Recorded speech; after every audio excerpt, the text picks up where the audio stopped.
Hello friends, आप सभी का मेरे यूट्यूब चैनल स्टडी विद ओम बोरा में हार्दिक स्वागत है। फ्रेंड्स, जैसे कि हम उत्तराखंड ट्रिपल एस सी जो यूके ट्रिपल एस सी है उसके हम पुराने ओल्ड पेपर्स हम कर रहे थे। तो पहला हम पेपर कर रहे थे जिसमें 2020 का जो फॉरेस्ट गार्ड का पेपर था उसमें मैंने पार्ट 1 पार्ट 2 आपको दे दिया है।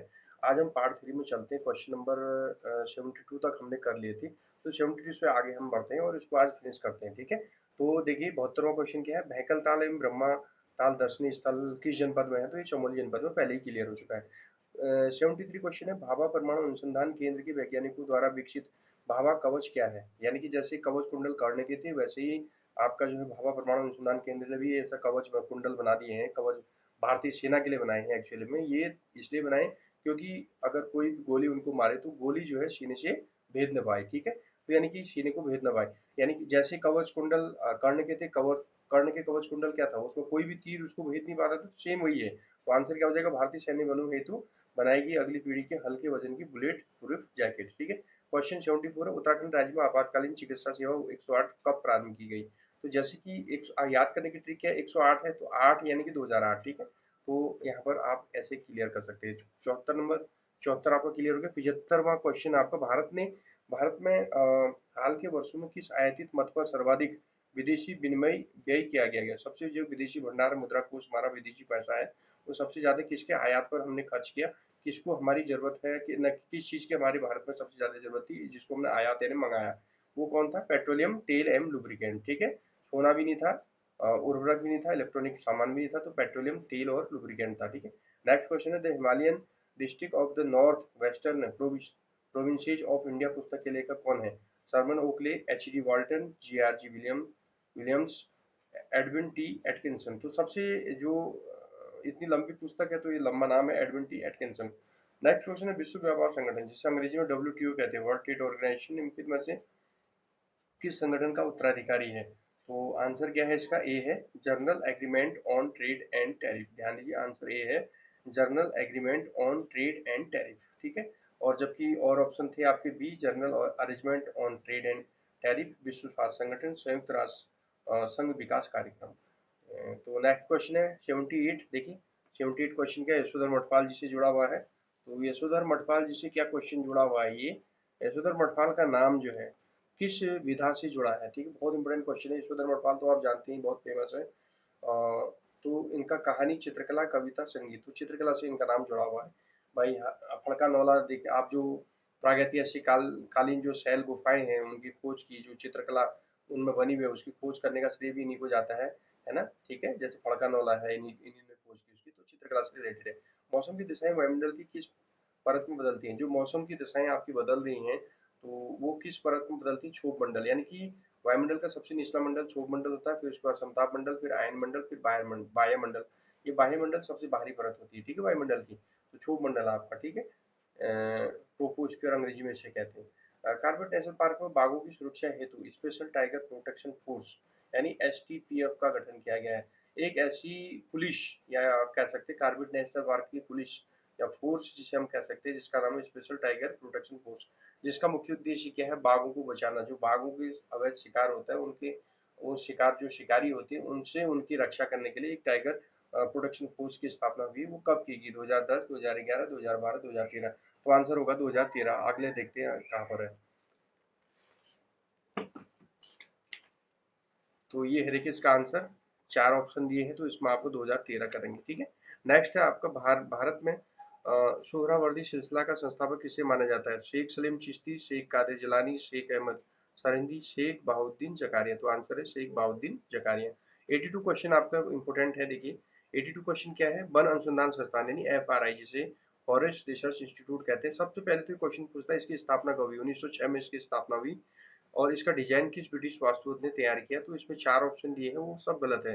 Sir Antony MacDonald, C G Blomfield, R Raskell Benny, A C Chapman. तो इसमें कोई नहीं है, तो इसमें आंसर है विलियम लुटियंस। ठीक है, 83 क्वेश्चन क्या है। तीन के विपरीत फलक में कौन सा अंक है? तो ये पासे से संबंधित आपका क्वेश्चन है। ठीक है, तो इसको कैसे हल करेंगे? देखो, तीन के विपरीत फलक में कौन सा अंक पूछ रहा है। तो पासा एक देखिए, पासा एक में आप देख रहे होंगे, स्पष्ट रूप से मैं दिखा बता रहा हूँ इसको। पासा एक में तीन के विपरीत पूछ रहा है। ये तीन के विपरीत फलक में कौन सा, यानी कि इसके अपोजिट कौन सा फलक है? तो तीन के विपरीत एक तो होगा नहीं, तो यानी कि 3, देखो क्योंकि जो है 3 के विपरीत पूछ रहा है, तो 3 के बगल में 1 है, 3 के बगल में 2 है, तो ये विपरीत तो होंगे नहीं, 1 भी नहीं होगा, 2 भी नहीं होगा। अब दूसरे पासे में आ जाइए, तो 3 के पड़ोस में कौन से है या 3 के पास में कौन है? 3 के पास में 5 है, तो ये विपरीत होगा नहीं। 3 के पास में 1 है, ये भी विपरीत नहीं होगा। फिर 3 के पड़ोस में कौन है या जो पास में कौन है? 3 के पास में आपका 2 है, ये भी नहीं होगा। 3 के पास में 4 है, ये भी नहीं होगा। तो आपका पूछा है 3 का अपोजिट। अब 1 हो नहीं सकता, 2 हो नहीं सकता, 3 तो खुद ही पूछा है, 4 हो नहीं सकता, 5 हो नहीं सकता, तो बचा क्या आपका 6। तो 3 के अपोजिट क्या हो जाएगा? 6। तो आंसर आपका क्या होगा? 3 के अपोजिट 6। तो ये था आपका 83 का ए आंसर सॉल्व। ठीक है। नेक्स्ट क्वेश्चन है आपका 84। कत्यूरी शासकों की राजभाषा थी। कत्यूरी शासकों की राजभाषा क्या थी? ये क्वेश्चन बहुत इंपॉर्टेंट है, पूछता है एग्जाम में। कुमाऊनी, हिंदी, संस्कृत, गढ़वाली। तो कंफ्यूजन बहुत होता है कुमाऊनी और संस्कृत में, तो संस्कृत इनकी राजभाषा थी और कुमाऊनी वैसी लोकल लैंग्वेज थी इनकी। ठीक है। नेक्स्ट क्वेश्चन है ये 85। ये क्वेश्चन पूछेगा नहीं क्योंकि ये करंट का क्वेश्चन है, आप वर्तमान के करंट आपसे पूछ सकता है। 86 क्वेश्चन। उत्तराखंड का राज्य वृक्ष सभी जानते हैं, बांज, चीड़, साल, बुरांश। तो कॉन्सेप्ट क्लियर है, बुरांश। तथ्यों को उसकी समानता और सादृश्यता के अनुसार समूह में क्रमबद्ध करने की प्रक्रिया क्या कहलाती है? संग्रहण, वर्गीकरण, सारणीयन, व्याख्या। तो सिंपल है, वर्गीकरण कहलाती है। ठीक है। नेक्स्ट क्वेश्चन आपका है, हम देखेंगे 88 क्वेश्चन आपका क्या कहता है। 88 क्वेश्चन। देवघाट में उद्योग मंदिर आश्रम की स्थापना किसके द्वारा की गई? भैरवदत्त जोशी, कृष्णानंद जोशी, मोहन सिंह भाकुनी, ज्योतिराम कांडपाल। तो आंसर है ज्योतिराम कांडपाल। बंदी प्रतीक्षीकरण लेख जारी किया जाता है। बंदी प्रतीक्षण है क्या? यानी कि जब भी कोई कैदी होता है उसको बंदी बना दिया जाता है पुलिस द्वारा, तो हाईकोर्ट, सुप्रीम कोर्ट ये कहती है कि उसको 24 घंटे के अंदर हमारे सामने प्रत्यक्ष रूप से उपस्थित करो। तो बंदी प्रत्यक्षीकरण यानी बंदी को प्रत्यक्ष रूप से हाईकोर्ट में प्रस्तुत करो। तो ये कौन जारी करता है? ऑप्शन ए है इसका, व्यक्ति को न्यायालय के सामने प्रस्तुत करने के लिए। ठीक है। तो सीधे आंसर हो गया आपका। वो 90 क्वेश्चन क्या है? 90वां क्वेश्चन। उत्तराखंड की जड़ी बूटी विकास शोध संस्थान कहाँ स्थित है? रामनगर, बागेश्वर, गोपेश्वर, जागेश्वर। तो आंसर है गोपेश्वर, चमोली में। ठीक है। भारत में राष्ट्रीय वन नीति कब लागू की गई? भारत की बात कर रहा है, राष्ट्रीय वन नीति यानी कि आपकी कब लागू की गई? वर्ष 1952, 55, 45, 1945, 1950। तो आंसर होगा 1952 में। बंदरपूछ बहुत फेमस ग्लेशियर है, उत्तरकाशी जिले में सभी जानते हैं। नेक्स्ट क्वेश्चन है 93। भरतपुर के जाट राज्य की स्थापना किसने की? चूड़ामन और बदन सिंह द्वारा। ये तो जानते हैं आप, भरतपुर के जाट राजस्थान की बात कर रही है। भरतपुर के जाट राज्य की स्थापना किसने की? जय सिंह, राम सिंह द्वारा नहीं, चूड़ामन, बदन सिंह, यश, सूरजमल और बदन सिंह द्वारा नहीं, राम सिंह और चूड़ामन द्वारा नहीं, बल्कि ये आंसर होगा चूड़ामन और बदन सिंह द्वारा। नेक्स्ट है काशीपुर उधमसिंह नगर में भारतीय प्रबंधन संस्थान की स्थापना यानी कि IIM, इंडियन इंडियन आपका इंडियन इंस्टीट्यूट ऑफ मैनेजमेंट। ठीक है। IIM को क्या कहते हैं? Indian institute of management. तो उसकी स्थापना कौन सी पंचवर्षीय योजना के तहत की गई? तो 11। याद करने का कॉन्सेप्ट क्या है? IIM लिखोगे तो आई दो बार आ रहा, तो 11 जैसा लग रहा, तो ये 11वीं पंचवर्षीय योजना में हो गया। ठीक है। तो ये आपको ऐसे याद हो जाएगा। उसके बाद आपका नेक्स्ट क्वेश्चन है आपका, देखिए इधर पे 95वां क्वेश्चन है, कोई खास है नहीं, ये निष्कर्ष वाला है। तो ये इस प्रकार का रीजनिंग का क्वेश्चन है। जैसे कथन, सुबह की सैर स्वास्थ्य के लिए अच्छी होती है। सही बात है, सभी स्वस्थ लोग सुबह की सैर को जाते हैं। ठीक है। तो इसमें बस शाम को भी जाते हैं ऐसा कुछ नहीं है। निष्कर्ष एक ये कह रहा है। निष्कर्ष दो, निष्कर्ष सभी स्वस्थ लोग सुबह की सैर को जाते हैं। निष्कर्ष दो क्या कह रहा है? शाम की सैर नुकसानदायक होती है। गलत है, शाम की सैर ऐसी थोड़ी होती है, शाम की सैर भी अच्छी होती है। तो यानी केवल निष्कर्ष एक ही आपका सही है। ठीक है। Next question 96।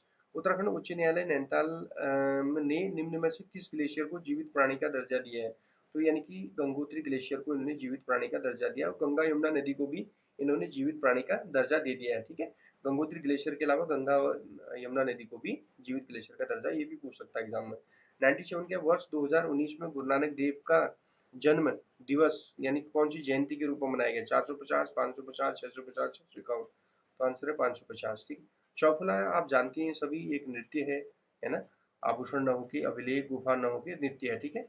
भारत में श्वेत क्रांति का जन्मदाता किसे कहते हैं? तो बहुत अच्छा क्वेश्चन है और सभी जानते हैं, वी कुरियन, वर्गीस कुरियन कहते हैं। फुल फॉर्म इनका क्या है? वर्गीस कुरियन। नेक्स्ट है 100 question. Bachendri Pal mount Everest पर कब चढ़ी? 1984 में, तो सभी को पता है। तो 23 मई आपका 1984 में आपके माउंट एवरेस्ट पे चढ़ी। तो फ्रेंड्स इस प्रकार जो है फॉरेस्ट गार्ड का जो 2020 का पेपर है वो आपका फिनिश हो गया। 100 क्वेश्चन हमने समाप्त कर दिए हैं। इसके बाद मैं अगले वीडियो में आपको मिलूंगा दूसरे पेपर के साथ। तो मिलते हैं फ्रेंड्स अगले वीडियो में। Thank you very much.